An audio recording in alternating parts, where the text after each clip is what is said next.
ಓಂ ನಮಃ ಸರ್ವೇಭ್ಯೋ ಬುಧಬೋಧಿಸತ್ವೇಭ್ಯೋ ನಮಸ್ತ್ರಿರತ್ನೇಭ್ಯೋ ನಮೋ ಗುರುಭ್ಯಃ. ಅಥ ಆರ್ಯ ನಾಗಾರ್ಜುನ ವಿರಚಿತೋ ಧರ್ಮಧಾತುಸ್ತವ. ಧರ್ಮಧಾತೋ ನಮಸ್ತುಭ್ಯಂ ಸರ್ವಸತ್ವೇಷ್ವವಸ್ಥಿತಃ ಯಸ್ಯ ತೇ ಅಪರಿಜ್ಞಾನಾತ್ ಭ್ರಮಂತಿ ತ್ರಿಭವಾಲಯೇ. ಯ ಏವ ಧಾತು ಸಂಸಾರೇ ಶೋಧ್ಯಮಾನಃ ಸ ಏವ ತು ಶುದ್ಧಃ ಸ ಏವ ನಿರ್ವಾಣೇ ಧರ್ಮಕಾಯಃ ಸ ಏವ ಹಿ. ಯಥಾ ಹಿ ಕ್ಷೀರಸಮ್ಮಿಶ್ರಂ ಸರ್ಪಿಮಂಡಂ ನ ದೃಶ್ಯತೆ ತಥಾ ಹಿ ಕ್ಲೇಶಸಮ್ಮಿಶ್ರೋ ಧರ್ಮಧಾತುರ್ನ ದೃಶ್ಯತೆ. ಯಥಾ ವಿಶೋದಿತಂ ಕ್ಷೀರಂ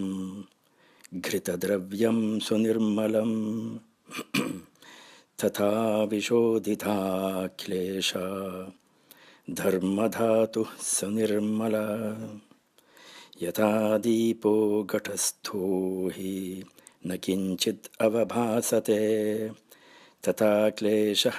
ಘಟಸ್ಥೋ ಹಿ ಧರ್ಮಧಾತುರ್ನ ಭಾಸತೆ. ಯೇನ ಯೇನ ಹಿ ಪಾರ್ಶ್ವೇನ ಛಿಂದ್ರೀಭವತಿ ತದ್ಘಟಂ ತೇನ ತೇನ ಹಿ ಪಾರ್ಶ್ವೇನ ರಶ್ಮಯಸ್ತಸ್ಯ ನಿರ್ಗತಾಃ. ಯದಾ ಸಮಾಧಿವಜ್ರೇಣ ಭಿನ್ನಂ ಭವತಿ ತದ್ಘಟಂ ಸತ್ತದಾಕಾಶಪರ್ಯಂತಂ ಸಮಂತಾತ್ ಅವಭಾಸತೆ. ಧರ್ಮಧಾತುರ್ನ ಚೋತ್ಪನ್ನೋ ನ ನಿರುದ್ಧಃ ಕದಾಚನ ಸರ್ವಕಾಲಂ ಅಸಂಕ್ಲಿಷ್ಟ ಆದಿಮಧ್ಯಂತನಿರ್ಮಲ. ಯಥಾ ವೈದೂರ್ಯರತ್ನಂ ಹಿ ಸರ್ವಕಾಲಃ ಪ್ರಭಾಸ್ವರಂ ಪಾಷಾಣಕೋಶೆ ಸಂಚ್ಛನ್ನಂ ಆಭಾತಸ್ಯ ನ ರಾಜತೆ. ಏವಂ ಹಿ ಕ್ಲೇಶಸಂಚ್ಛನ್ನೋ ಧರ್ಮಧಾತು ಸುನಿರ್ಮಲ. ನಾಸೌ ಭ್ರಜತಿ ಸಂಸಾರೇ ನಿರ್ವಾಣೇ ತು ಪ್ರಭಾಸ್ವರ. ಗೋತ್ರೇ ಚ ಸತಿ ವ್ಯಾಯಾಮೋ ಜಾತರೂಪನಿದರ್ಶನಾತ್ ಗೋತ್ರೇ ಅಸತಿ ವ್ಯಾಯಾಮಃ ಶ್ರಮಃ ಕೇವಲಮಿಷ್ಯತೆ. ಯಥಾ ಹಿ ತುಷಸಂಚ್ಛನ್ನಂ ನ ಧಾನ್ಯಂ ತತ್ಫಲಂ ಮತಂ ತಥಾ ಹಿ ಕ್ಲೇಶಸಂಚ್ಛನ್ನೋ ನಾಸೌ ಬುದ್ಧೇತಿ ಕಲ್ಪ್ಯತೆ. ಯಥಾ ಹಿ ತುಷನಿರ್ಮುಕ್ತಂ ತತ್ಫಲಂ ಪ್ರತಿಭಾಸತೆ ತಥಾ ಹಿ ಕ್ಲೇಶನಿರ್ಮುಕ್ತೋ ಧರ್ಮಕಾಯಃ ಪ್ರಭಾಸತೆ. ಉಪಮಾ ಕ್ರಿಯತೆ ಲೋಕೆ ಕದಲ್ಯಾ ನಾಸ್ತಿ ಸಾರತಾ ಫಲಾನಿ ತಸ್ಯ ಸಾರಾಣಿ ಭಕ್ಷ್ಯತೆ ಅಮೃತೋಪಮಾ. ಏವಂ ಹ್ಯಸಾರೇ ಸಂಸಾರೇ ನಿರ್ವೃತೆ ಕ್ಲೇಶಸಾಗರೇ ಫಲಂ ತಸ್ಯಾಪಿ ಬುದ್ಧತ್ವಂ ಅಮೃತಂ ಸರ್ವದೇಹಿನಾಂ. ಏವಂ ಹಿ ಸರ್ವಬೀಜೇಷು ಸಾದೃಶ್ಯಂ ಜಾಯತೆ ಫಲಂ ಬೀಜೈರ್ವಿನಾ ಫಲಂ ನಾಸ್ತಿ ಖ ಪ್ರಾಜ್ಞಃ ಪ್ರತಿಪತ್ಸ್ಯತೆ. ಬೀಜಭೂತಸ್ತ್ವಸೌ ಧಾತುರ್ ಧರ್ಮಾನಾಂ ಆಶ್ರಯೋ ಮತ ಶೋಧ್ಯಮಾನಃ ಕ್ರಮೇಣೈವಂ ಬುದ್ಧತ್ವಾಸ್ಪದಂ ಆವಹೇತ್. ನಿರ್ಮಲೌ ಚಂದ್ರಸೂರ್ಯೌ ಹಿ ಆವೃತೌ ಪಂಚಭಿರ್ಮಲೈ अभ्रनीहारधूमेन राहुवक्त्ररजादिभिः एवं प्रभास्वरं चित्तम् आवृतं पञ्चभिर्मलैः कामव्यापादमिद्धेन औदत्यविचिकित्सया अग्निशौचं यथा वस्त्रं मलिनं विविधैर्मलैः अग्निमध्ये यथा क्षिप्तं मलं दग्धं न वस्त्रता एवं प्रभास्वरं चित्तं मलिनं रागजैर्मलैः ज्ञानाग्निना मलं दग्धं न दग्धं तत्प्रभास्वरम् शून्यताहारका सूत्रा ये केचित् भाषिता जिनैः सर्वैस्थैक्लेशव्यावृत्तिर्नैव धातुर्विनाशनम् पृथिव्यन्तरितं तोयं यथा तिष्ठति निर्मलं क्लेशैरन्तरितं ज्ञानं तथा भाति सुनिर्मलम् धर्मधातुर्यथो नात्मा न च स्त्री नृः पुंसक सर्वः ग्राहविनिर्मुक्तः कथम् आत्मेति कल्प्यते सर्वे धर्मा ह्यसंसक्ता स्त्रीपुंस्त्वं हि न विद्यते रागान्धः विनेयार्थाय स्त्रीपुंस्त्वं हि प्रदर्शितम् अनित्यः दुःखशून्येति चित्तनित्यप्तयस्त्रय परमाच्चितनिध्यप्तिर्धर्माणां निस्वभावता यथा हि गर्भो गर्भिण्यां विद्यते न च दृश्यते तथा हि क्लेशसञ्छन्नं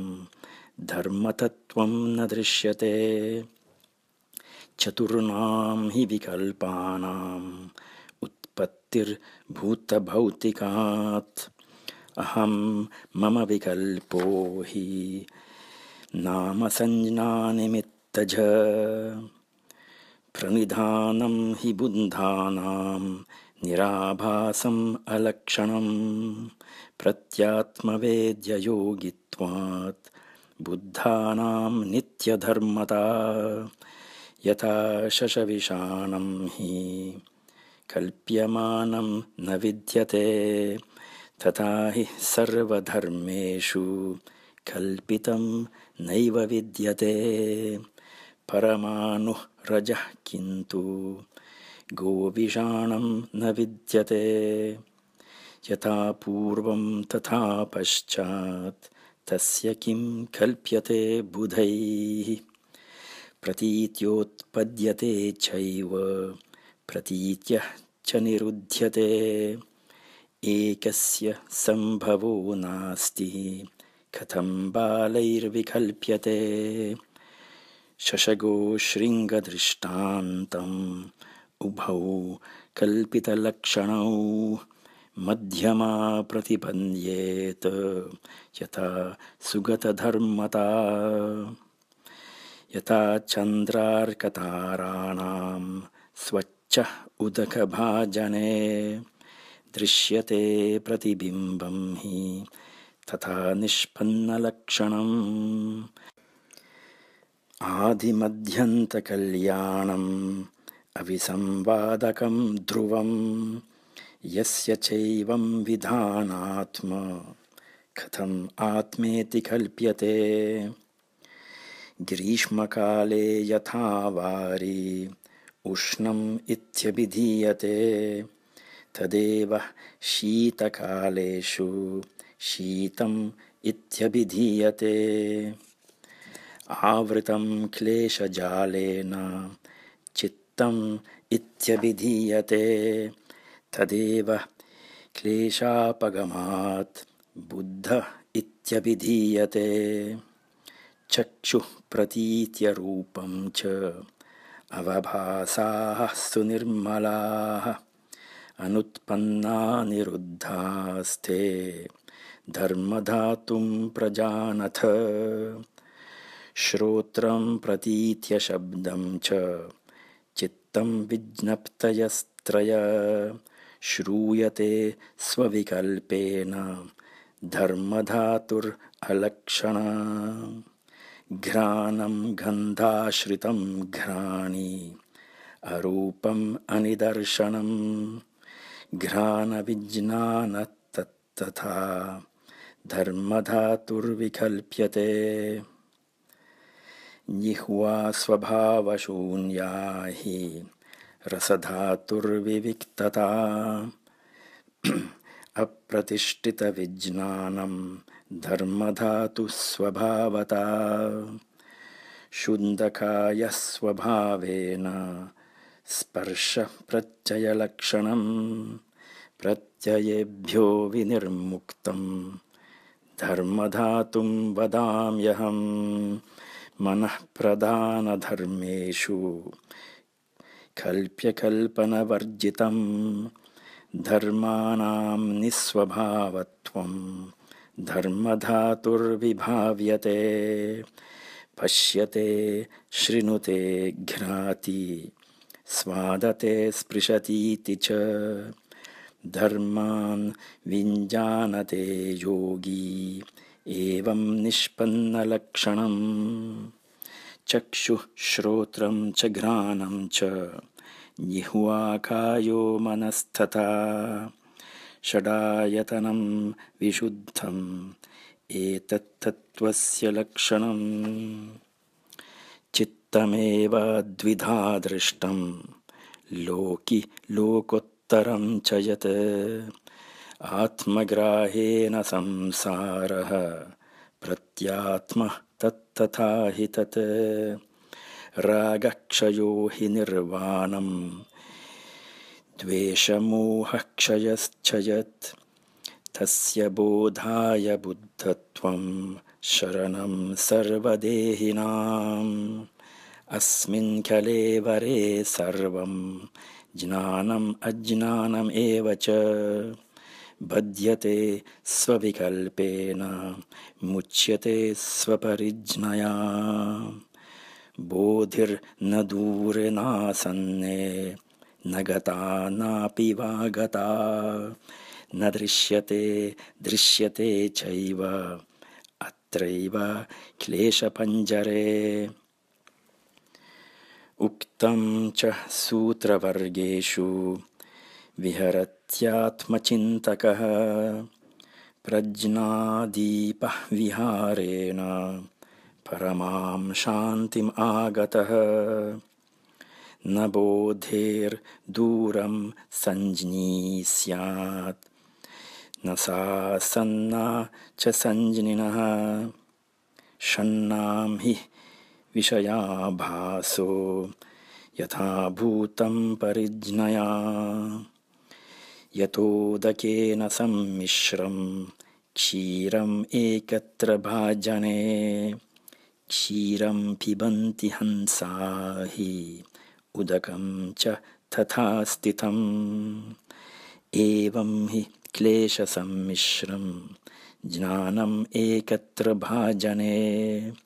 ಪಿಬಂತಿ ಯೋಗಿನೋ ಜ್ಞಾನಂ ಅಜ್ಞಾನಂ ಸ್ಫೋರಯಂತಿ ತೇ ಅಹಂ ಮಮ್ಮೇತಿ ವಾಗ್ರಾಹೋ ಯಾವದ್ ಬಾಹ್ಯೋ ವಿಕಲ್ಪ್ಯತೆ ದೃಷ್ಟೇ ವಿಷಯನೈರಾತ್ಮ್ಯೇ ಭವಬೀಜಂ ನಿರುಧ್ಯತೆ ಬುದ್ಧೋ ಹಿ ಪರಿನಿರ್ವಾತಿ ಶುಚಿರ್ನಿತ್ಯಶುಭಾಲಯಃ ಕಲ್ಪಯಂತಿ ದ್ವಯಂ ಬಾಲಾ ಅದ್ವಯಂ ಯೋಗಿನಾಂ ಪದಂ ದುಷ್ಕರೈರ್ವಿವಿಧೈರ್ದಾನೈ ಶೀಲೈ ಸತ್ವಾರ್ಥಸಂಗ್ರಹೈ ಸತ್ವೋಪಕಾರಕ್ಷಾಂತ್ಯಾ ಚ ಧಾತುಪುಷ್ಟಿರ್ ಇಯಂ ತ್ರಿಧಾ वीर्यं च सर्वधर्मेषु ध्याने चित्तं प्रचारितं प्रज्ञायाम् अचलं नित्यं बोधिपुष्टिरियं पुनः उपायः सहिता प्रज्ञा प्रमिदानैर्विशोधिता बलेषु सुष्ठितं ज्ञानं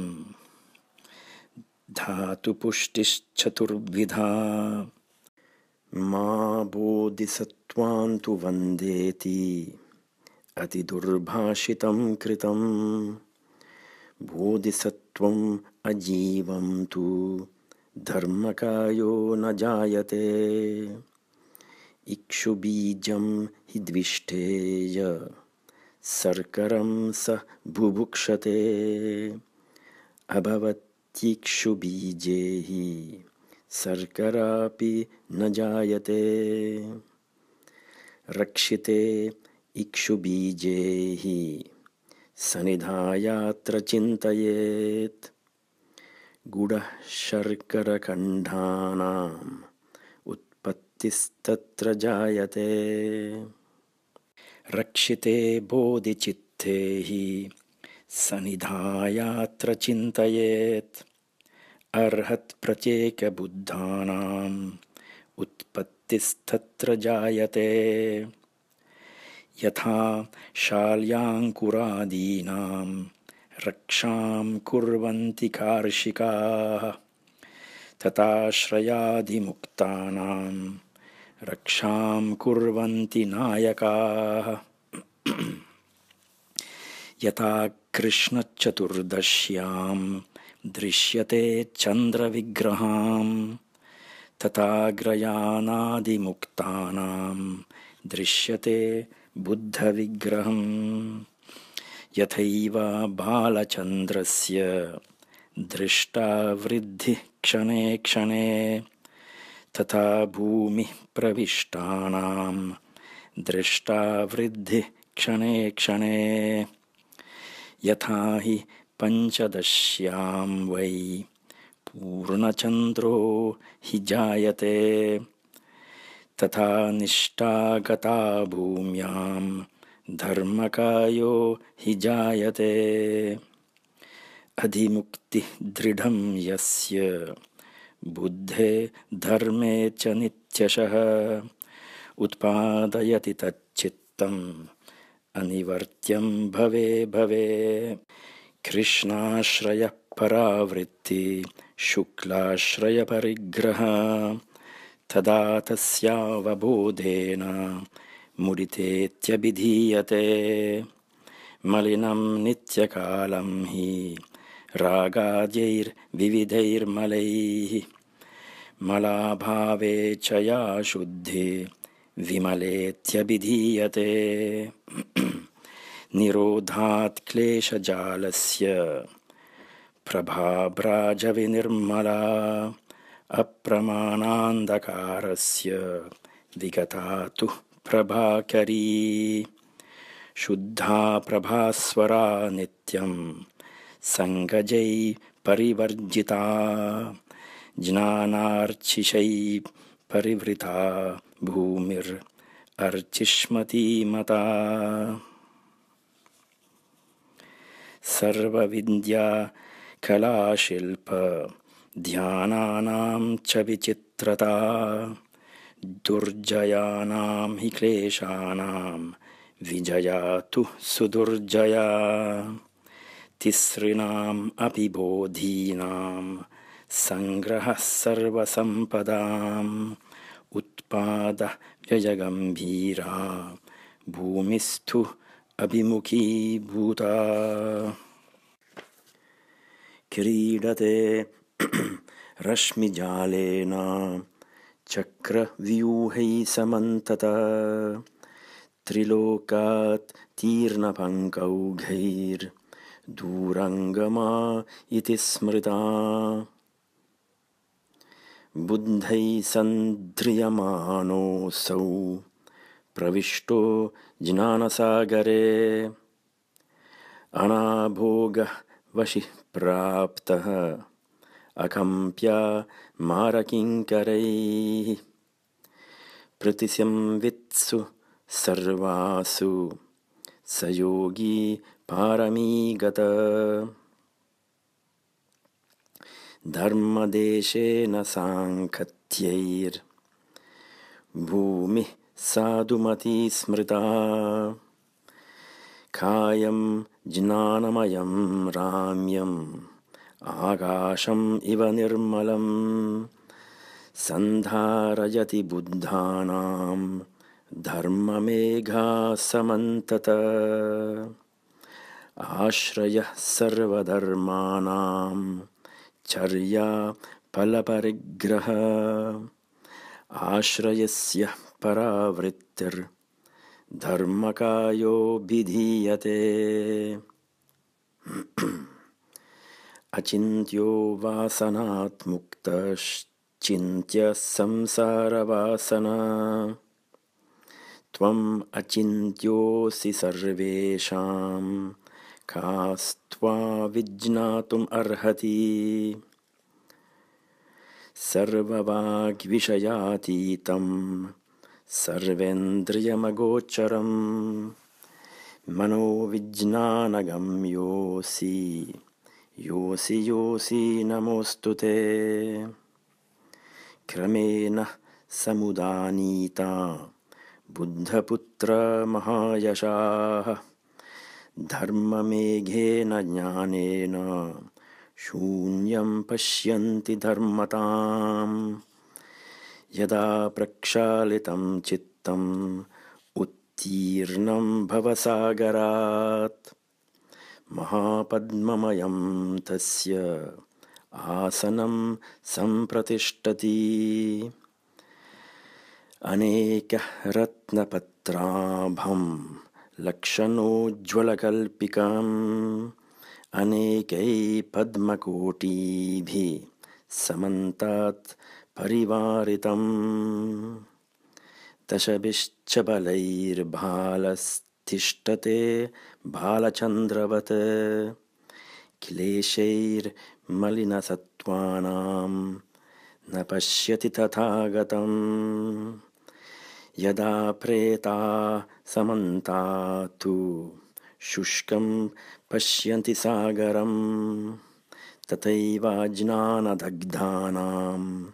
बुद्धो नास्तीति कल्पना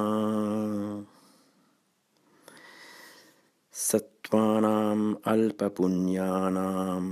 भगवान् किं करिष्यति अत्रोपलब्धे संस्कृतग्रन्थे 16 श्लोकाः लुप्ताः प्रतीयन्ते ते च सर्वे भोट्टभाषानुवादे क्रमान्तरे प्राप्ताः अध्ययनीयाश्च इति आर्यनागार्जुनविरचितो धर्मधातुस्तव परिसमाप्तः।